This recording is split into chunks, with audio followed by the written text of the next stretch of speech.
অনেকেই আমাদের অ্যাপ্লাইড বাস্তুর কাছে প্রশ্ন করেন কনসালটেন্সি নেওয়ার সময় যে যখন আমরা বাস্তু বিচার করব তখন কি ব্যালকনি, বারান্দা, গ্যারেজ কি নিয়ে বাস্তু বিচার করতে হবে বা বিশ্লেষণ করতে হবে।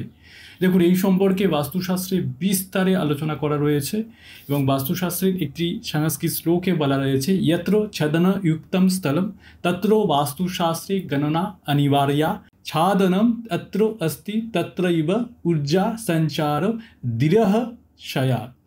অর্থাৎ যেখানে রূপ বা ছাদ চলে আসবে সেই এরিয়া বা সেটি আপনাকে বাস্তু বিচারের জন্য গণ্য করতে হবে। যেহেতু ব্যালকনি, বারান্দা, গ্যারেজ এইগুলোর ছাদ থাকে, তাই এইগুলোকে আপনাকে বাস্তু বিচারের মধ্যে নিয়ে আসতে হবে এবং এইগুলোকে ধরেই আপনাকে বাস্তু বিচার করতে হবে। বাস্তুর এনার্জি ফিল্ড সূর্যের দ্বারা কিন্তু তৈরি হয়, তাই ছাদ থাকা মানে সূর্যরশ্মি বাধাপ্রাপ্ত হয় এবং সেখানে সেই কারণে এনার্জি ফিল্ড গড়ে ওঠে।